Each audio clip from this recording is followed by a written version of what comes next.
perempuan dan feminisme dalam perspektif Islam. Yang pertama adalah nasib perempuan pra-Islam. Sejarah menginformasikan bahwa sebelum datangnya Islam, terdapat sekian banyak peradaban besar, seperti Yunani, Romawi, India, dan Cina. Dunia juga mengenal agama-agama seperti Yahudi, Nasrani, Buddha, Zoroaster, dan sebagainya. Masyarakat Yunani yang terkenal dengan pemikiran-pemikiran filsafat tidak banyak membicarakan mengenai perempuan. Peradaban Romawi, wanita sepenuhnya berada di bawah kekuasaan ayahnya. Setelah kawin, kekuasaan tersebut pindah ke tangan sang suami. Yang ketiga adalah peradaban Hindu dan Cina, tidak lebih baik dari peradaban Yunani dan Romawi. Kekuasaan perempuan tetap berada di bawah laki-laki. Peradaban Yahudi, martabat perempuan sama dengan pembantu. Kekuasaan perempuan sepenuhnya berada di bawah kekuasaan laki-laki.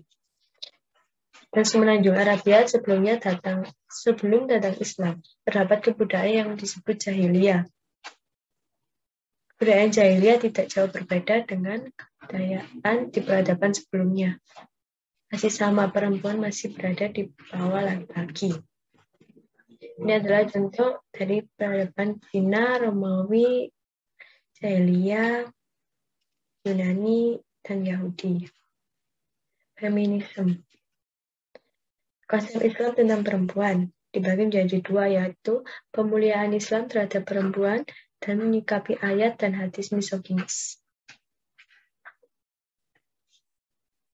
Pertama, pemuliaan Islam terhadap perempuan. Islam datang untuk membebaskan perempuan dari perlakuan yang tidak manusiawi dari berbagai kebudayaan manusia sebagaimana disebutkan di atas. Dalam Islam haram hukumnya menganiaya dan memperbudak perempuan. Islam adalah agama pertama yang menempatkan perempuan sebagai makhluk yang tidak berbeda dengan laki-laki dalam hakikat kemanusiaan. Meskipun begitu, dalam beberapa hak prinsipil terdapat perbedaan antara perempuan dengan laki-laki. Perbedaan ini bukan untuk merendahkan satu sama lain, melainkan untuk saling melengkapi sebab Allah Subhanahu wa taala menciptakan mereka saling berpasangan. Quran surat Yasin ayat 36. Laki-laki menjadi yang pertama adalah kesamaan kedudukan perempuan dengan laki-laki. Perbedaan yang meninggikan atau merendahkan seorang manusia adalah nilai pengabdian dan ketakwaan kepada Allah Subhanahu wa taala. Quran surat Al-Hujurat ayat 13. Kesamaan perempuan dengan laki-laki antara lain dalam hal bahwa kedua-duanya adalah manusia beserta segala potensinya. Yang kedua adalah perbedaan perempuan dengan laki-laki. Dalam Quran surat Al-Imran ayat 36, Allah Subhanahu wa taala menegaskan bahwa secara kodrati laki-laki memang berbeda dari perempuan. Letak perbedaan ini menurut Al-Yafi sebagai besar menyangkut dua hal, yaitu perbedaan biologis dan perbedaan fungsional dalam kehidupan sosial. Yang ketiga adalah hak-hak perempuan. Secara umum, Quran Surat Al-Nisa ayat 32 menunjuk kepada hak-hak perempuan. Tentang hal ini, Quraisy siap menyebutkan beberapa hak yang dimiliki oleh kaum perempuan menurut Islam, yakni hak politik, hak bekerja atau profesi, dan hak belajar. Sedangkan Imam Utsman Al-Husri menambahkan hak sipil, hak berpendapat, dan hak mengajukan cerai. Selanjutnya adalah menyikapi ayat dan hadis misoginis. Tafsir dan hadis-hadis tersebut oleh para feminis dinamai tafsir dan hadis misoginis. Adalah tafsir yang salah. Contoh penafsiran terhadap ayat-ayat Al-Quran yang merendahkan perempuan adalah tafsir terhadap Quran Surat Al-Nisa ayat 34. Kaum laki-laki itu adalah pemimpin bagi kaum wanita. Oleh karena Allah telah melebihkan sebagian mereka laki-laki atas sebagian yang lain wanita. Dan karena mereka laki-laki telah menafkahkan sebagian dari harta mereka. Ayat ini ditafsirkan oleh banyak mufasir sebagai laki-laki harus memiliki kedudukan lebih tinggi daripada perempuan dalam segala bidang, dan perempuan dianggap tidak berhak untuk memimpin. Contoh lainnya adalah tafsir terhadap Quran Surat Al-Ahzab ayat 33. Hadis-hadis yang ada beberapa ditunjukkan kepada suatu kaum ketika itu, bukan terhadap semua masyarakat, dan dalam semua urusan.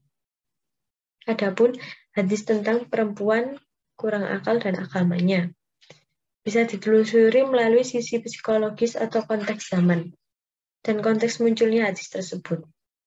Demikianlah tindakan yang selayaknya dilakukan bila ditemukan hadis-hadis atau tafsir yang merendahkan perempuan. Selanjutnya adalah sejarah dan ragam feminisme. Menurut bahasa atau kata feminisme berasal dari bahasa Latin, femina yang berarti perempuan. Dalam kamus bahasa Inggris Weber Dictionary, kata feminisme diartikan sebagai sebuah doktrin atau gerakan yang menganjurkan persamaan hak antara laki-laki dan perempuan di bidang sosial, politik, dan ekonomi. Dibagi menjadi dua, yaitu sejarah singkat feminisme dan ragam feminisme. Yang pertama, sejarah singkat feminisme. Gerakan feminisme muncul di Barat dan tidak dapat dipungkiri menjadi respon reaksi terhadap situasi dan kondisi kehidupan di masyarakat di sana. Di Barat sejak zaman dahulu sampai awal abad modern, perempuan disamakan dengan budak dan anak dianggap lemah, fisik maupun akalnya. Kata feminisme diperkenalkan pertama kali oleh aktivis sosial utopis Karl Marx pada tahun 1837 sebagai sebuah gerakan sosial dengan tujuan yang jelas. Dari latar belakang gagalnya revolusi Prancis di Eropa, berkembang gerakan untuk menaikkan derajat kaum perempuan.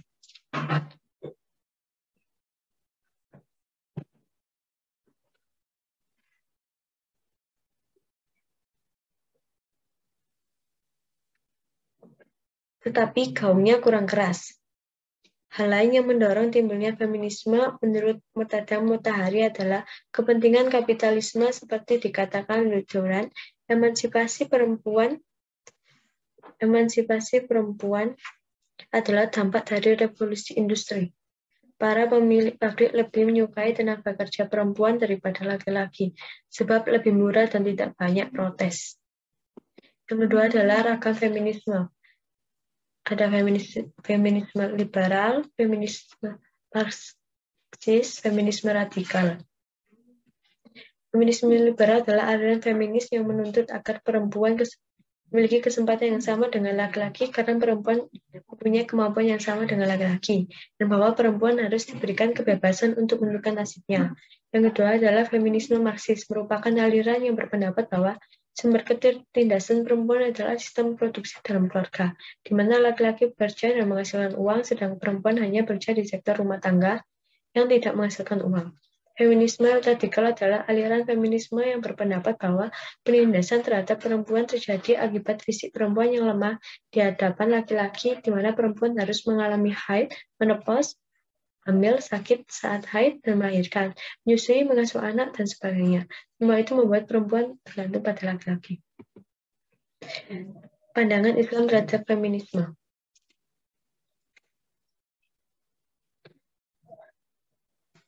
Adapun isu penindasan terhadap perempuan oleh laki-laki yang menjadi titik awal munculnya feminisme harus diakui memang terjadi di berbagai tempat sejak dulu hingga kini, baik di wilayah masyarakat muslim maupun non-muslim. Di Indonesia yang mayoritas penduduknya muslim, masih sering terjadi kekerasan dan pelecehan terhadap perempuan. Begitu juga pelacuran, perdagangan perempuan, dan sebagainya. Persoalan-persoalan sosial ini memang nyata dan perlu segera diselesaikan, namun adalah sebuah persoalan besar jika kemudian para feminis membenci laki-laki, bahkan mempersoalkan peran perempuan dalam urusan rumah tangga sebagai bentuk penindasan terhadap perempuan. Dalam pandangan Islam, ide dasar dan utama yang diperjuangkan feminisme berupa kesetaraan kedudukan dan hak antara perempuan dengan laki-laki adalah suatu yang tidak benar dan menyalahi konteks kemanusiaan. Adapun isu penindasan terhadap perempuan oleh laki-laki yang menjadi titik awal munculnya feminisme harus diakui memang terjadi di berbagai tempat sejak dahulu hingga kini, baik di wilayah masyarakat muslim maupun non-muslim. Bagi contohnya seperti yang saya sebutkan tadi, di wilayah Indonesia juga masih banyak penindasan. Epilog adalah kritik faktual terhadap feminisme. Kritik faktual terhadap feminisme terlepas dari pro dan kontra, gerakan feminisme diakui telah banyak membawa perubahan positif pada kondisi perempuan. Berbagai eksperimen membuktikan bahwa pria dan perempuan sama mengalami kegagalan. Feminisme bukan pilihan yang bijak dan benar untuk memajukan dan mengangkat martabat perempuan. Meskipun begitu, 13 umat Islam perlu mengambil sisi positif munculnya feminisme. Islam adalah agama yang sempurna, dan di dalamnya terdapat konsep yang utuh tentang perempuan. Jadi tugas penting umat Islam untuk memahami konsep yang benar tentang perempuan menurut Islam, dan menerapkan dalam kehidupan berkeluarga dan bermasyarakat. Dengan demikian, umat Islam tidak perlu melirik ideologi lain guna memecahkan masalah perempuan.